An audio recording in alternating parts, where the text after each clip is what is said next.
Welcome to The Real with Joseph Labman. I am Joseph Labman.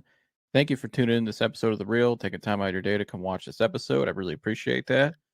If you haven't subscribed already, please subscribe for me. I'd really appreciate that as well.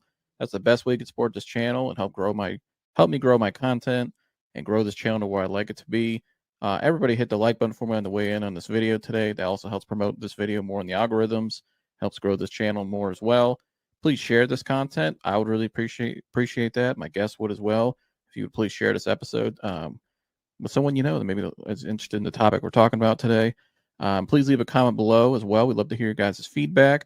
You can interact with myself and the guest on the panel and the live chat as well. Whatever we're talking about, just leave a comment there in the live chat. Pop in and say hello. We'll put it on the screen for you. And yeah, without further ado, let's get to the show. Welcome back to The Real with Joseph Labman. I am Joseph Labman. Hope you guys are having a great Monday on this snowy, windy, cold Monday here, afternoon here in Cleveland, Ohio. Wherever you're watching from, welcome into The Real. Shout out to all you guys. We had a great live last night. We had people watch from Arkansas, from all over the country that chatted in. So really cool as we celebrated the Browns win over the Pittsburgh Steelers. So that was a great time last night. At least we got to celebrate a win. One of 4 times I've been able to do it this year, so that's a good thing. But some interesting stuff today, though. So let's get into it. Welcome in here. I got my man Wally's in the chat. Wally, what's good, brother? He said, I bet Tune is coming back around February. So shout out to Tune in Sports. Cavs content creator. He's been on a little bit of a hiatus, taking a break, but he'll be back soon. Obviously, it's not been a good year for the Cavs so far, so hopefully they can turn things around and maybe some changes coming there. I don't know, but I will get the more Cavs content here soon once the stuff with the Browns gets a little drier, but right now it's just getting started. So here, we all expected the Browns not to be very good this year, right? I think a lot of us knew that. We knew they weren't going to be that good. Just based on what happened last year, you look at the roster coming into the year, they brought in 2 rookie quarterbacks. You had old Flacco, you had Kenny Pickett at one point. It wasn't a team that we all thought was going to be game busters this year, but I think a lot of people thought, could they get to maybe 6-7 wins, improve off of last year? This is a big year for Stefanski and Barry. What can they show? Which quarterback's going to be the guy moving forward? I think a lot of us thought Shador could be the one that had the most upside, obviously, to be a franchise guy moving forward and all those things, right? It was a year in terms of evaluation, and that's what it's been, really. And so, I think throughout of this year, you look at Andrew Barry with his draft, he's nailed his draft. He hit Harold Fannin, Carson Schweisinger, Quinton Judkins, Dylan Sampson looks like a nice player. Shador Sanders, I think, is a guy you can move forward with as a quarterback. It seems like that they intend to do so. I think Mason Graham has shown really good upside. By all accounts, he's really nailed this draft. And so he needed to. He also made a really good midseason trade in getting Tyson Campbell for Greg Newsome, which I think is a clear upgrade. I think Tyson Campbell is a lot better than Greg Newsome, just bigger, more physical, better in coverage, better tackler. Showed that yesterday, that Pittsburgh game. He was my MVP of the game, was Tyson Campbell. And so Andrew Barry, by all accounts, seems to be, and I'm going to get to more of him in a minute, seems to be that his job is safe. But the team, they've been pretty crappy all year. They've had some games where they've come down to the wire and they couldn't, they jumped off sides and everybody knew they weren't going to hike the ball against the Jets. Bad penalties still. Offense was abysmal most of the year. And, they still kind of look like a poorly coached team at times, to be honest with you. There's a lot of criticism you can put towards Kevin Stefanski. And there's, the last 2 years, they've been up until yesterday, they were a 6-24 team, I believe. Now they're 7-24 in the last 2 years. They've never recovered since they fired the offensive staff after the end of the 2023 season when they went to the playoffs with Flacco. Right, they fired Alex Van Pelt, Doug Mitchell. They also let Bill Callahan basically just go out the door. He's still in the contract for a couple of years. They just said, "No, you can leave," and he went on to coach with his son. And so in Tennessee, but they've never recovered since those firings. And it is what it is. The last 2 years, you got to look at the whole body of work. It just for 6 years total, it just hasn't been that great overall to me with Kevin Stefanski. You've had 2 really good years, and then the other 4 have just been kind of not so good. And I think, I don't think, nothing personal, Kevin. I think Kevin seems like a really nice guy, a nice family man. I think Kevin's actually a pretty good football coach. And especially, I think he'd be a hell of a coordinator as an OC. And I think if he got another shot down the road as a head coach from, one experience to the next, maybe he could become a really good head coach for somebody long term. I just think with the Browns, it's kind of ran its course. And so that's why I put out the thing yesterday. Did he save his job yesterday with that win over the Steelers? In my opinion, no. And I think a lot of people today, most people I've seen in the Cleveland media today have all said the same thing. One game wasn't going to sway Jimmy Haslam one way or another. Now, there's been mixed rumors put out there. Some people have said they think maybe his job is saved. There's people that think maybe, it didn't, again, like I just said, no impact at all, that Haslam's mind's already made up. Well, Tony Grossi today asked Kevin Stefanski about it. Hey, Kevin, what do you think about your jobs? He didn't ask about his job security, but just kind of, it was a question about what do you think of you coaching the Browns long term or where that stands. And here's what Kevin had to say today. And obviously, this is going viral right now on Browns Twitter. So here's what Kevin had to say. And Kevin, after 2 frustrating seasons here, do you wish to continue beyond this season as Browns coach? Yeah, as you can imagine, my sole focus is on this game versus Cincinnati. But I also would tell you I'm privileged to have this job. So he went on to say he's privileged to have this job, and his sole focus is moving on to Cincinnati. Interesting. And so he also went on to say, this from Zach Jackson. So again, you see the quote there, my sole focus is on this game for Cincinnati, but I also tell you I'm privileged to have this job. And then he was asked if there's been any talks about his job status. I never get in those types of conversations. All I care about is find a way to go 1-0 this week. And Kevin last night, to me, I thought had some interesting remarks after the game. The last question of the press conference from Mary Kay Cabot, I thought what he said here was kind of interesting. Let's take a listen to what Kevin said again last night after the game. You talked about this a little bit, but what is it about this football team that they are fighting so hard and they show so much heart and soul, and here they are at the end? It's just our DNA, Mary Kay. Obviously, I know we can talk about the big picture later, but in the meantime, small picture, division opponent in front of us. They love playing together. They love playing next to, their brothers, and that's just what we're about.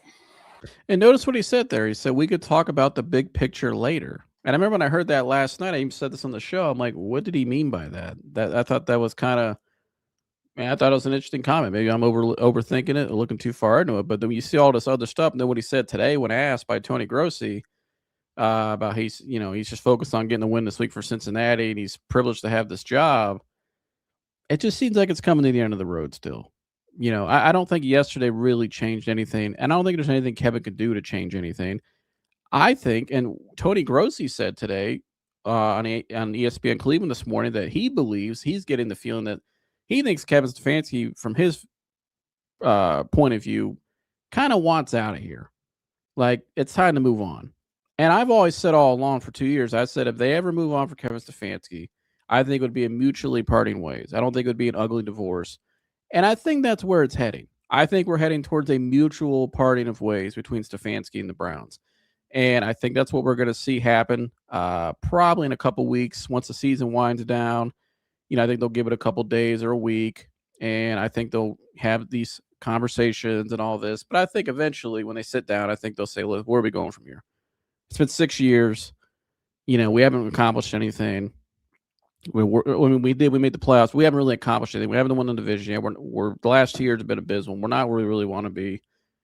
I think, yeah, they have some stuff they can move forward with. Obviously, a really good rookie class, but they still got a lot they got to retool on the offense. I think just kind of where they are as a team and all of this organization with Stefanski and this regime has been through for 6 years with a ton, starting with Baker Mayfield, Odell Beckham Jr., and how that unfolded, and how that ended for both of those guys, making a huge trade, one of the biggest trades ever for Deshaun Watson, go fully guaranteed, and how that unplayed for the 2 years after. How it was a complete bust. And then you see now the last couple of years kind of trying to rebuild that. They made the offense staff firings and, haven't recovered since from that. And you kind of see where they are now. They haven't really gotten anywhere. They've actually slowly gone down. I think now they're kind of hit a rock bottom the last couple of years. I think now they're starting to, they can look up now. They got rookie pieces. They got some stuff they can move forward with. But I think it's kind of the end of the road, and that's nothing against Kevin. I don't think doesn't mean it's a full indictment on Kevin Stefanski. I just think, the Browns definitely have their faults. I mean, they've been a bad organization for a long time. So, I think, Is there a shot Kevin Stefanski is, a good seed in bad soil? Absolutely. And I think Kevin probably would want to get out of here. I think Kevin probably wants a fresh start somewhere else. It's been a hard year for him, probably. He's taken a lot of criticisms, whether fair or not, whatever you believe, it's your opinion, from a lot of different directions. People have attacked his character, and it's been a hard year to be a coach for the Cleveland Browns, no doubt about it. Whether you like the guy or not, from his point of view, it's probably a lot he's had to deal with. They put up with a lot of shit, for lack of a better term. They put up a lot of shit this year, and it's been a hard 2 years. And so I think it's probably time to part ways. And I think if you're the Browns, it's time to find somebody else that can come in here and kind of reignite a different fire. I mean, you look around the league right now, look at all the teams that have made coaching changes. You look at the Jacksonville Jaguars, probably the biggest surprise team to me in the NFL this year, with Liam Cohen. I mean, I think they're 11-win team right now, I believe. Well, he's done with them. You look at what Ben Johnson's done with the Bears. That was really impressive what they did last night, going on the road to San Francisco. I know half the team was sick, they said, and they had a game last week, and then they go on the road across country to San Francisco and to play the way they did in a game like that. And Caleb Williams was a guy last year who kind of looked a lot like Shador a little bit this year, where he was, people said he was holding on the ball too long, or he was taking a lot of sacks. I mean, Caleb Williams last year was sacked 58 times, which I think led the league. I think Caleb had a better line and probably weapons than Shador has this year. But you look at what Caleb Williams has become this year. He's only, I think, 20-something in terms of sacks this year, getting sacked. And look at his play with Ben Johnson. Just bring in a new coach. And look at Mike Vrabel, who was in the building, who I said last year, and my panelists all said, most of us said that they should have brought in Vrabel or kept Vrabel in the house and just made him the head coach. Mike Vrabel is New England Patriots right now, looking like, well, it's arguably the best team in football, all in 1 year. And so you look at the Carolina Panthers. They brought the guy in from Tampa Bay, and what he's done with Bryce Young, and how they could possibly win the division next week. So again, you look at all the teams that have made these coaching hires recently. It's paid off for them in a big way. I mean, the Patriots last year were a 3-win team. They could possibly go to the Super Bowl this year. So again, I think it's heading toward the mutually parting ways with Stefanski and the Browns. I think when you listen to his comments yesterday and today, he just seems, the vibe I get is a guy who just knows, like, okay, I'm just worried about this week. This is my last game here probably. And we'll just focus on all the other stuff after the season, which he pretty much said. I mean, we'll talk about the other stuff later is what he said yesterday. So, I think then everybody knows where it's heading, right? So we know we're going to be looking for a head coach probably. It seems. Now, is there a world where they do bring back Stefanski? It wouldn't surprise me. It is the Browns. Jimmy Haslam can be persuaded, I think, either way. I think, a lot of people who have been around Haslam say, a lot of times it's who's in his ear the latest, maybe where he persuades. So maybe they don't fire Stefanski. I think, though, it's heading towards a mutually parting ways. I still believe that. I'm going to give it 60-40. That's where it's at. I'm going to say 60-40. And I think it could be even a little higher in some people's eyes. But I think if I had to bet, we're still moving on at the end of the year. And so under the presumption we're going to be finding a new head coach, right? What does that mean next? Well, I got some interesting stuff I'm getting into here in this next part of the show. But shout out to Chantel's in the house. Good to see you. Hey, Joseph, watch the Browns beat the Bengals in Cleveland draft at 7 or 8. Perfect time. Yeah. That would be interesting. I mean, they should beat the Bengals, Chantel. I think Myles Garrett should get 2 to 3 sacks next week.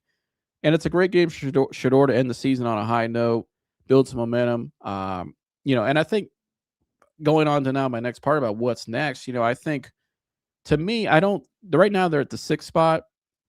Obviously, they could bring in somebody else, and I'm going to get to that in a minute, who could maybe have different plans at quarterback for the team. But I don't get the sense right now that Shador, I think Shador is going to be their guy. I don't know why. I have a funny feeling. I think they're going to roll out with him one more year.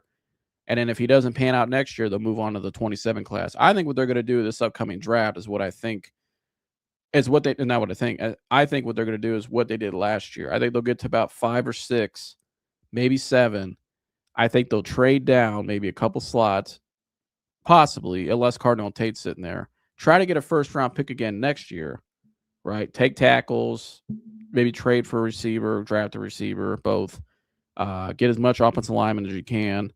maybe get a safety, maybe take Caleb Downs with that first pick and take offensive lineman with your next 2 picks, trade for a receiver. I think that's another road possibly they could explore. But I think that's what they're going to do. I don't think they're – because I'm not a journalist by any means. I don't I do journalistic work, but I don't, try to go out and act like I have sources or anything. But I am in the football world, and I have talked to people who are connected with Oregon. I'll just leave it at that. And the sense with Dante Moore for a couple months has been, it seems like he's going to go back for sure. I know the backup quarterback, I believe, is just hitting the transfer portal now. I was told Dante Moore told the team a month ago he was coming back, so take it for whatever it is. Maybe he may change his mind. It happens all the time with guys. But last I was told, he ain't coming out. He's staying back in Oregon. So Fernando Mendoza is probably going number 1, probably to the Raiders, right? So he'll be off the board. So after that, Ty Simpson, but Ty Simpson to me is a late round.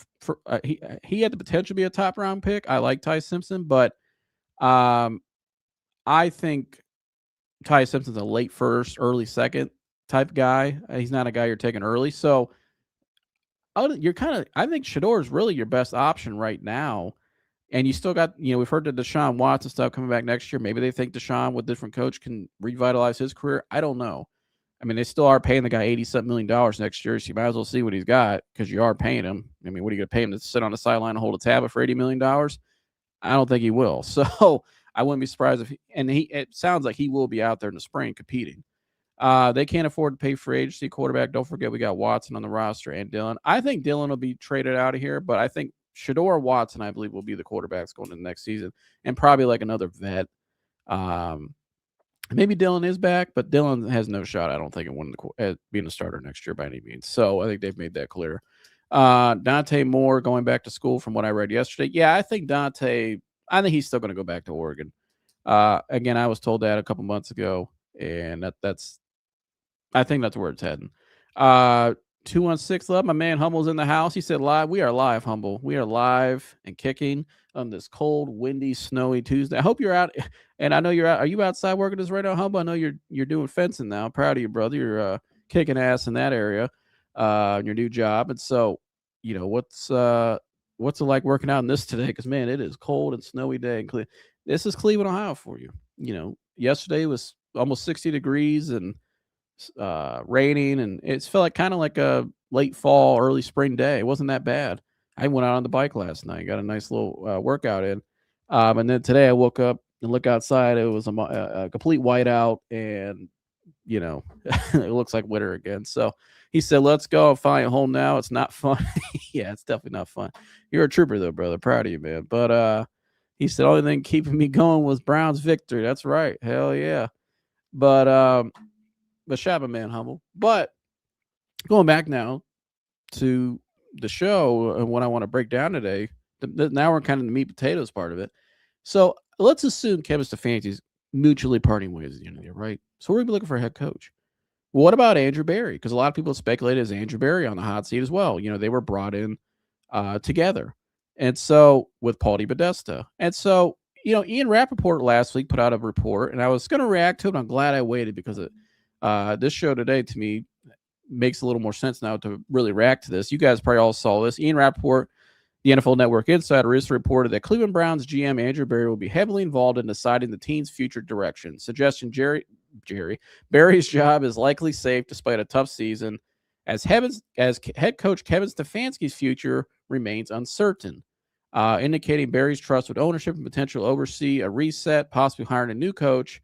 He highlights Berry's continued influence, potential retention as the team looks to move forward from consecutive losing seasons. So, by all accounts, and a lot of people have said this as well, I got to sip my tea here. By all accounts, it seems like Andrew Berry is safe. I don't think Andrew Berry is going anywhere. I know Tony Grossi said today as well, because I watched the really big show this morning, and shout out to those guys. And he even said the same thing, the same temperature he's getting. It just nothing's really seems to change. I know Mary Kay Cabot said recently you could take it to the bank that Andrew Berry will be back next year. Now, one of Shador's people recently, I think the guy's name was Boogie, I saw, he came out and said that, Shador and Shador and Dion and Berry became kind of really infatuated with each other throughout the process. And I've said recently, it seems like throughout the past couple months, the Shador's taken over. When he beat the Raiders, you saw Barry down in the locker room. You saw Barry after the Panthers game, kind of gave him that nod. I think Barry liked Shador all along, personally. I think that became clear. I think Barry and ownership like Shador. I think DePodesta and Stefanski like Dylan Gabriel. That's just my opinion. And so, but I think in the end, the owner obviously gets the final say. And, Shador generating over $300 million or more in revenue already and has looked like the better quarterback over Dylan Gabriel, and Andrew Berry not going anywhere. And you saw Andrew Berry and Jimmy Haslam on the sideline of the Ohio State-Texas game to start off week 1 of the college football season. They've always been seen together. And then DePodesta abruptly leaving and going back to baseball. I think the writing's on the wall. He's coming back. That's Haslam's guy now. Barry outlasted all of them. Because you got to remember, Paul DePodesta was the one that hired Stefanski and Barry. Stefanski was hired first. Barry was hired second. I think Barry was kind of always the third wheel. I think it was DePodesta 1 in terms of the chain of command, Stefanski 2, Barry 3. That's just my opinion. And I think now Barry's the one that's kind of flipped the script, and now he's on top. And Barry, also represented by Clutch Sports, who also represents Myles Garrett, who they just signed a monster contract to for a long time. I think Barry's going to be here for a while. The director of football operations for the Browns, Tyler Hamblin, he's also a Clutch client. His wife is a big-time executive for Clutch Sports.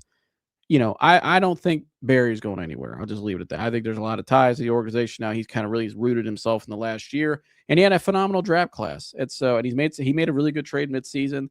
The Cam Robinson trade, it was a flyer he took. Cam Robinson's on like his third team already, fourth team, whatever it is. So and he took a flyer on a guy. I'm not going to get on him for that. It is what it is. I'm not.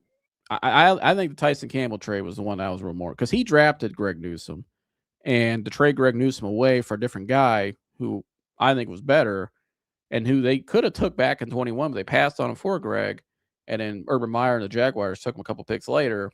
I think he gets a lot of credit for that, because Tyson Campbell, by all accounts, in my opinion, looks like a guy who's going to be a starting corner opposite of Denzel for years to come, I think. I like Tyson Campbell a lot. I think he's got a lot of upside. I think him and Devin Bush and Grant Delpit have kind of really found that revitalization of their careers from Jim Schwartz. So, with that being said, Andrew Berry, right? Let's say Andrew Berry is coming back and Kevin Stefanski is gone, which seems to be the likely scenario, right? And so, Shador going to have growing pains. He is a rookie again. Jimmy Grandkids had on 12 jerseys yesterday at the game and on the sidelines. Yeah, and the great. Thank you for reminding me of that, Chantel. Like I just said, it seems like Barry is staying, Stefanski's gone, Shador is going to be back next year. Now what? Now what do they do? What are they going to do internally to change things and take that, fix things internally and to possibly take a next step for next year, right? To set themselves up to keep going forward and up. Well, Josina Anderson put out a report today that says, this was at 10:46 a.m. today. I'm told the Browns have met with former GMs Chris Grier and Tom Telesco to gather perspective and for exploratory talks on potentially adding senior voices. Per league sources, it's customary to connect with available personnel on the market during carousel season. So interesting. When I initially saw this, I was like, whoa, what does this mean? You're bringing in 2 former GMs for senior advisory roles. And it made me think, initially when I saw this, I was like, is this something to do with Andrew Berry? Are they looking for a new GM? But then I read it again. I'm like, no. It says adding, right? Keyword, there's adding. It doesn't say they're not replacing, they're adding. And you go back to the report from Ian Rappaport I just showed, Berry's not going anywhere. So they're going to add somebody, right? So I started looking into Chris Grier and Tom Telesco. I'm like, okay, well, what's the connections here? And boy, did I find something I found very interesting. This is the real meat and potatoes of the show today, what I really wanted to get put out to you guys today.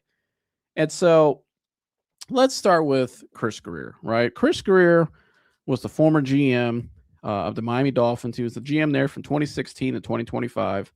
He had a 77-80 record. He had 3 playoff appearances, 0 wins. His big draft selections were Tua Tagovailoa, Jalen Waddle, receiver and quarterback, and then safety Minka Fitzpatrick, right? So Chris Grier And the only connection I found with Chris Grier, really the organization, something that what I thought was significant, was Chris Grier confirmed his team seriously considered drafting Shedeur Sanders in the 2025 draft, discussing him extensively as he fell, but it ultimately passed, opted for other players while acknowledging Sanders' potential fit with Mike McDaniel's offense as they chose to go in a different direction, and despite his talent and fit. Now, and also they had a quarterback and Tua already paid, so but Chris Grier did seriously consider drafting Shedeur Sanders. He made that very clear publicly. You go read some of the articles. So that's kind of really the only connection. He was with the Dolphins for a long time, really his whole career almost. Back in the 90s, from like 94 to 99, I believe it was, 95 to 99. He was a scout with the Patriots. So he's only been with the Patriots and the Dolphins. And I didn't find any other like significant connections. I'll look more into it with Chris Grier. Now, the one that I found very interesting connections with, and again, I think, could this possibly be the DePodesta replacement hire, right? Because, it's funny, when I was listening to 850 this morning, the Really Big Show, shout out to those guys again, Grossi and Riz were talking. They're like, Haslam's probably going to find somebody to replace DePodesta. He doesn't have that DePodesta. See, as much as I criticized Paul DePodesta and I didn't agree with his plan and his philosophy, he at least had a plan and a structure in place. Well, he's gone now. So who's that guy now? And is Andrew Berry going to get promoted? Or are they going to hire somebody to work with Andrew Berry who kind of fills that role, right? And so I think maybe that's where it's headed. And maybe we'll see. This is a developing story that just came out today with both of these guys. What are they looking to add here? They're looking to just add voices in the office to work with, side by side with Berry, right? Or these guys can be kind of that new advisory role to ownership and Berry, like DePodesta was. Well, who's the guy that could kind of fit a lot of what they're looking at? And what I mean what they're looking at, I'm getting into some more stuff now. I look at Tom Telesco. And Tom Telesco, he was with the Chargers for 11 years. He had an 84-92 record. He has 3 playoff appearances. I think they didn't win any games, maybe one, or I didn't get the record on that. But he drafted Justin Herbert. He drafted Keenan Allen, Joey Bosa, and Derwin James. So you drafted quarterback, receiver, defensive end, and safety. He had a brief stint with the Raiders for a year. They were 4-13 with the Raiders. They let him go. Now, Telesco is interesting because Telesco, you see right here on the screen, is an NFL executive who gave Andrew Berry his first job in football with the Indianapolis Colts in 2009, kickstarting Berry's rise to his current role as GM of the Browns. Their connection stems from Telesco noticing Berry at a Harvard game, recognizing his intelligence and potential beyond football, and offering him a chance in his personnel instead of Wall Street. And so their relationship goes way back. Like Telesco and Berry, you Google their relationship. They're very close, it seems like. They have a very good relationship. Obviously, Telesco gave Berry his first job. He found Andrew Berry in 2009, like it says, and helped him kickstart his career. So Telesco, to me, makes a lot of sense for the Browns if Andrew Berry now, and you go back to the Ian Rappaport report, no pun intended, from last week, it says Berry will be heavily involved in deciding the team's future direction. Well, who should he bring in to help him? Why not his guy who he's very close with in Telesco, who's available, former GM, and makes a lot of sense, doesn't it? Because they're connected. And so you look at that today with Telesco, right? And I think Telesco, again, to me, makes a lot of sense. Now, let's say, and I'm just throwing scenarios out here today. I'm putting on my tinfoil hat or my investigative hat and seeing what are we looking at here? Why are they interviewing these guys, right? Well, again, I showed you Chris Grier. I didn't find a lot of connections with Chris Grier. I maybe they bring in both of them, right? Maybe Grier's like kind of like a senior advisor, or maybe Telesco's like the new DePodesta of the organization. But I think if they had to pick between the two, I think Telesco will get the nod simply off the fact how close he was with Andrew Berry, honestly. So let's say they bring Telesco in, right? Now you have Telesco and Andrew Berry running the team, basically. Who's going to be the head coach? Because like we said earlier, by all accounts, it seems like they're going to be looking for a new head coach. And this is where things get really interesting. So buckle up right here, folks, because now I'm about to really drop some interesting details I uncovered today. Now, let's start with Jim Schwartz, right? Jim Schwartz, a lot of people have said, why not just make Jim Schwartz Why not, give him the bump? Why not promote him the head coach, right? Humble says, I say go pick up Coach Johnny. I mean, Coach Johnny would definitely take over the strength and conditioning department. That's for sure. I mean, he's been emailing them for years. So for that side of things, yeah, you're right on that. But head coach, I don't know if Coach Johnny has the patience for that. He'd have them out there running sprints at halftime. But shout out to you, bro. Shout out to Coach Johnny. He'll be back on soon. We were talking yesterday about that. But anyways, Jim Schwartz, I thought going back to the show today with 850, I thought Riz made a hell of a point. Yeah, man, if you were going to make Jim Schwartz, you were going to promote him from DC to head coach, you should have just did it already. You know what? You should have did it by the Tennessee game. Why would you promote him after the season? Nah, I'm not saying it still may not happen. Now, when Jim Schwartz came here in 2023, he made it kind of clear that I don't think he wanted to be a head coach again. I think he was fine being a coordinator. He was that year in 22. He was in Tennessee with Vrabel. He had a brief stint there. I think to kind of regather not only himself but his health. I think he had some health stuff going on that year, and I think he kind of just said, "I'll never be a head coach again, but I could be a coordinator."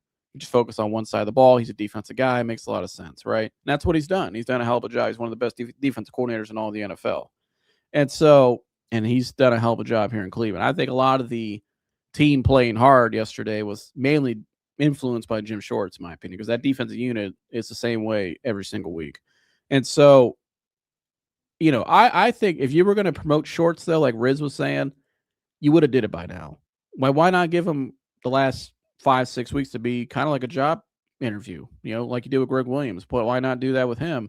Why would you wait till after the season? To me, I don't think Jim Schwartz wants the job, and I don't think Jim Schwartz really wants to be a head coach again.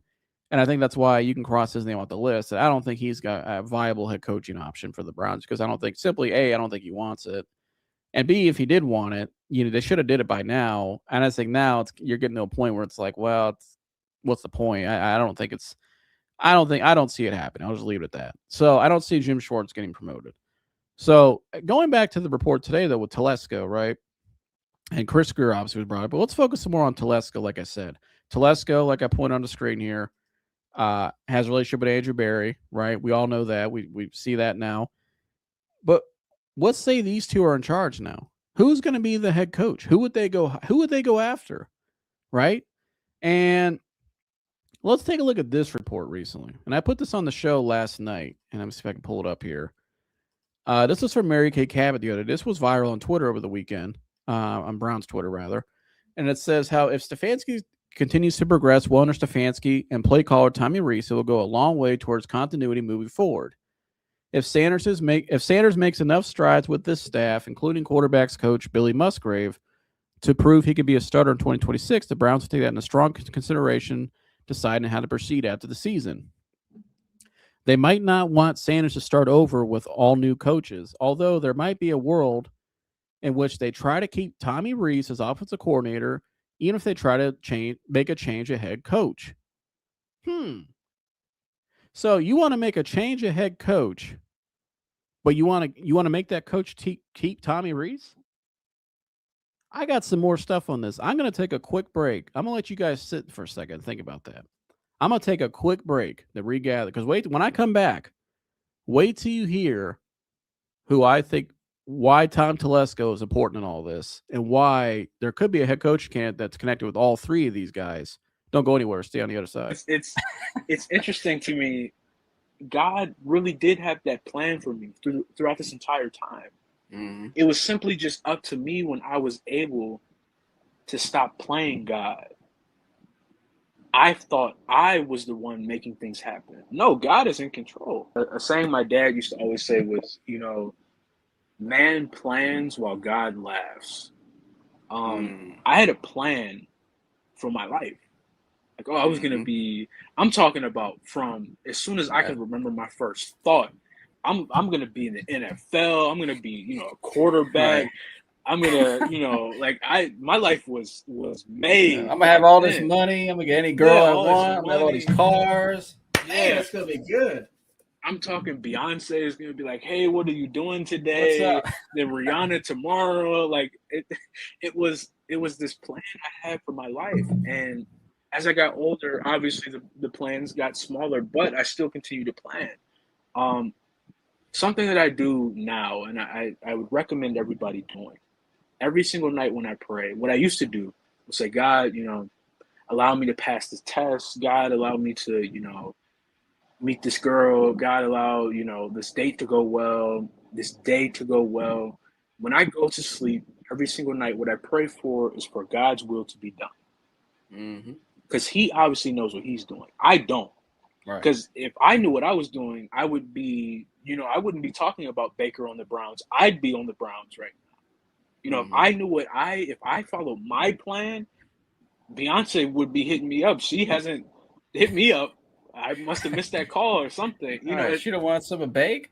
Right. She doesn't want the AMP producer. She has a billionaire husband or something. Right. It's interesting to me.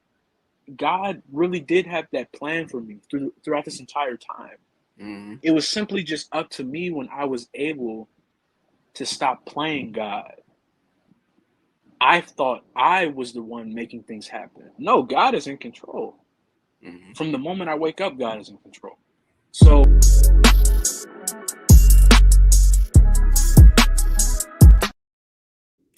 all right, welcome back. Time to continue with my segment I'm going on today about Tom Telesco and why I think this Tom Telesco news is significant to the Browns. So again, we just established, right, Tom Telesco's relationship with Andrew Berry. It goes back a long time. But assuming Kevin Stefanski's out of here, right, and the report we just put on the screen there talking about how, they could be looking for a new head coach coming up here and possibly wanting to keep Tommy Rees as offensive coordinator. So how would that work? How would you, why would you tell a head coach, hey, we want to hire you, but you got to keep Tommy Rees your OC? What if that coach doesn't want Tommy Rees? What if he doesn't know him, right? Maybe he may interview him, but what if he doesn't want him? So basically, they would want to try to force Tommy Rees on their new head coach. I don't think that's a good idea unless you have somebody who knows Tommy Rees and thinks as highly as he does, and they can mend it all together, right? So who could Tom Telesco, let's say, and Andrew Berry look at? Chris Shula. Chris Shula is a guy that I said for the last couple of weeks, he would be my number one choice right now. Chris Shula, the defense coordinator for the Rams. It's been reported that Sean McVay has spent more time with Chris Shula than anybody else any of his assistants ever prepared to be a head coach one day. And that everybody thinks that out of all McVay's assistants, this guy's got the chance to be the best one. Obviously, he's the grandson of the great Don Shula. The Shula family has tremendous ties in Northeast Ohio, and I'm going to get to that in a second why that might be important because, Chris Shula, John Carroll guy, his whole family, this field there, John Carroll University in Ohio, is named after Don Shula. So the Shula family is very connected with John Carroll in Ohio. I think he went to Miami University in Ohio as well. Chris Shula has a lot of Ohio ties. Guess who else has a lot of Ohio ties? Tom Telesco. Tom Telesco is a John Carroll guy. And you can see right there, Tom Telesco and Chris Shula have strong connections through football, primarily via John Carroll University, where Telesco played and Shula's legendary grandfather, Don Shula, attended. Telesco later hired Shula as a scout for the Colts, linking them professionally with Shula now serving as a defensive coordinator for the Rams. Oh, so Telesco not only hired Andrew Berry with the Colts back in the day, but he also hired Shula as a scout for the Colts at the same time, around the same time. So Andrew Berry, Chris Shula, and Tom Telesco, they all go together.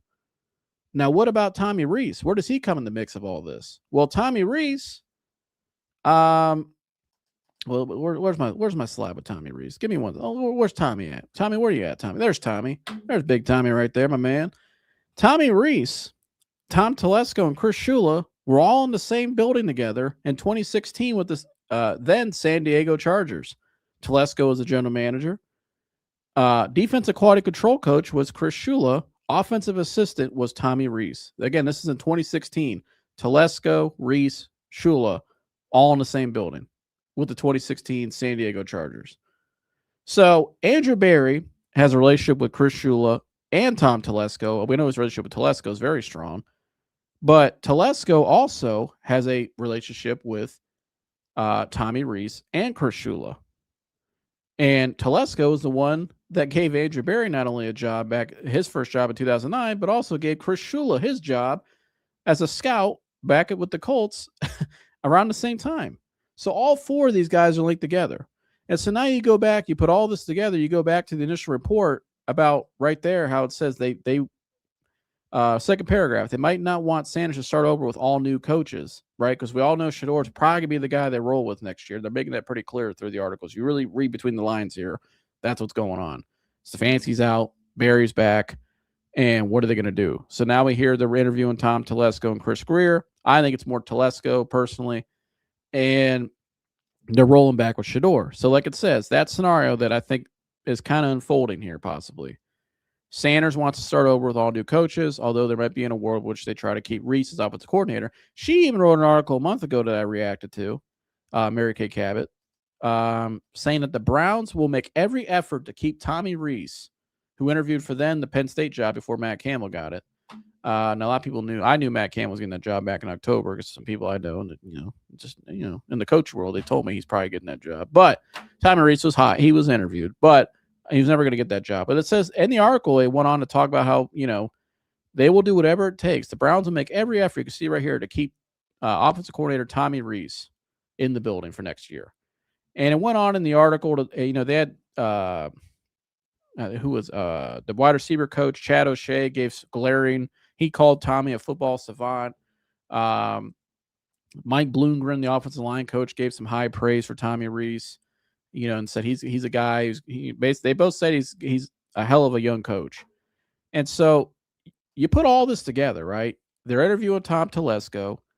They want to keep Tommy Reese in the building as the OC. They're probably looking for a new head coach. So who can Barry and Telesco find to mend with Tommy Reese? And it has to be Chris Shula.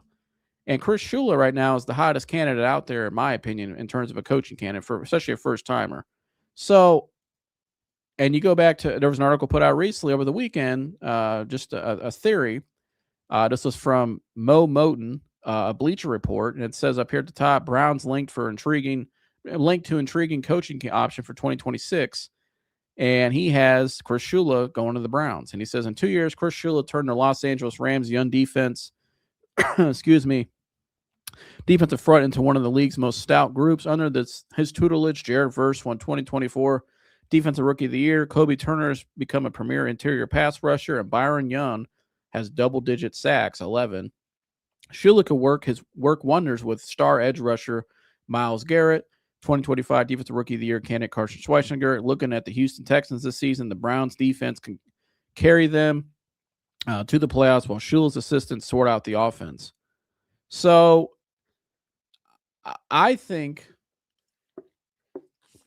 to me, Chris Shula makes the most sense. He has Ohio ties, John Carroll, Tom Telesco, Andrew Berry's a guy. They're interviewing for a role now in the front office. He hired Shula as a scout, hired Berry as a scout back with the Colts back in the day. Telesco,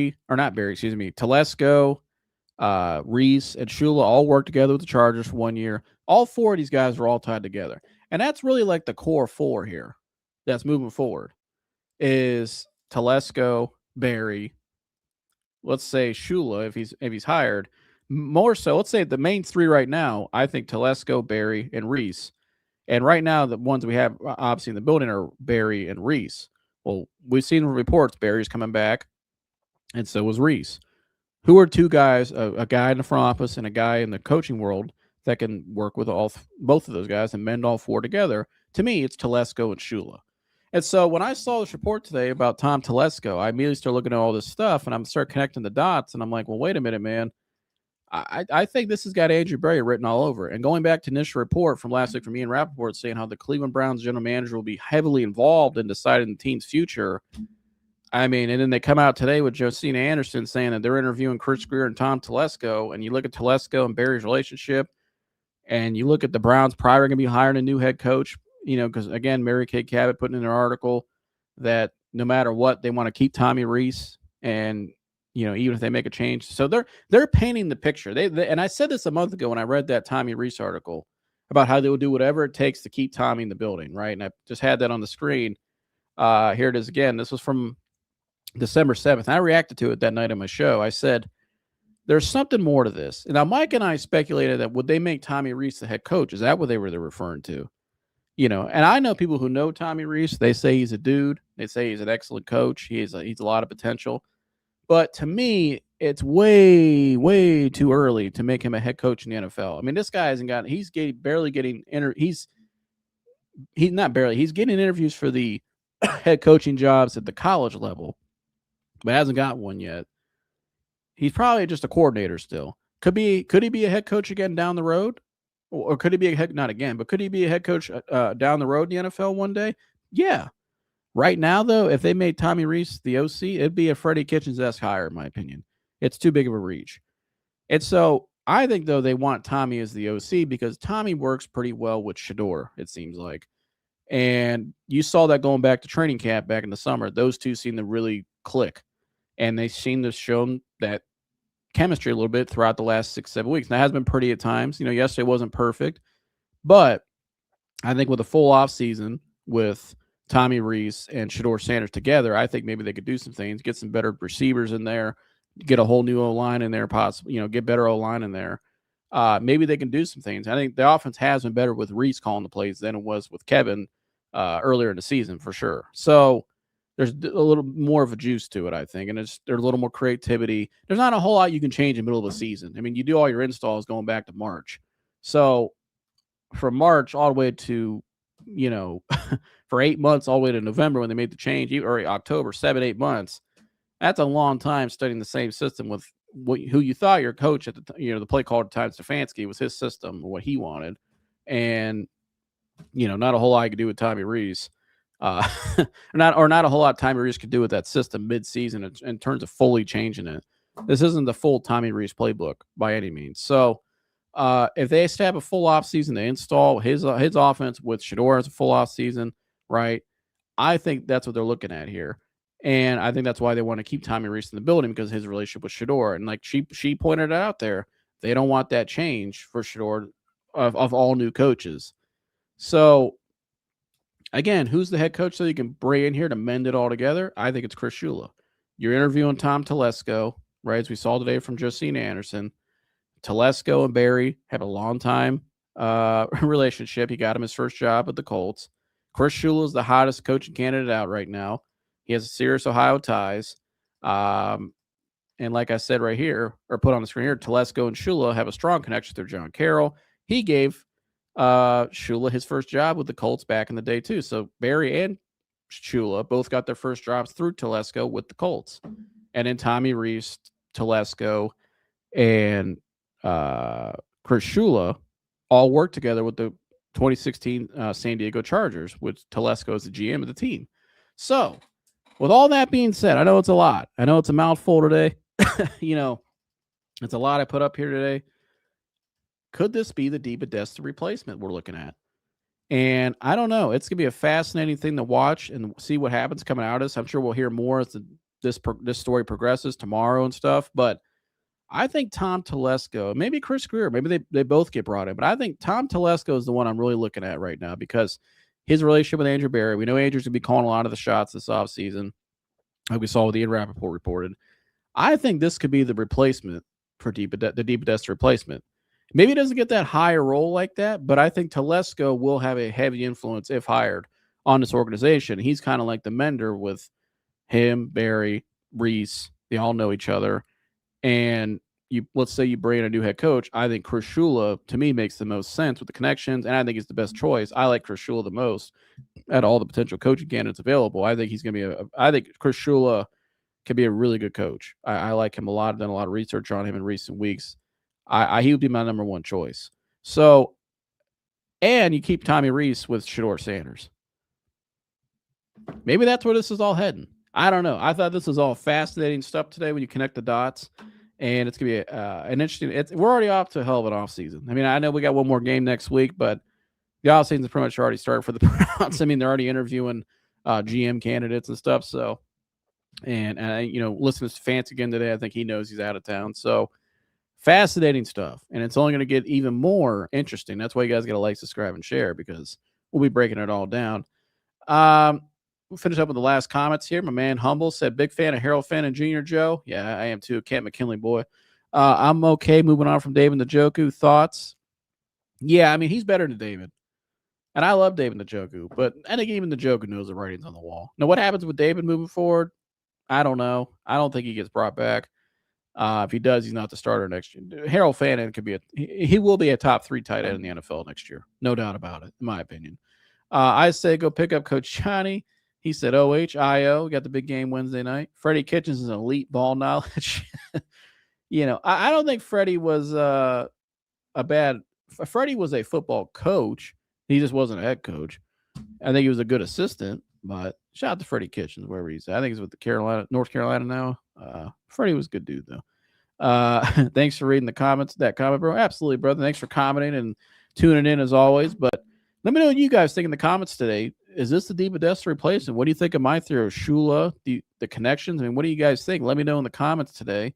And stay tuned. Make sure you like, subscribe, share, and all that good stuff because we'll be breaking it all down here. The off season is pretty much just started, and now we're getting to the real meat potatoes, what we've been waiting for all year.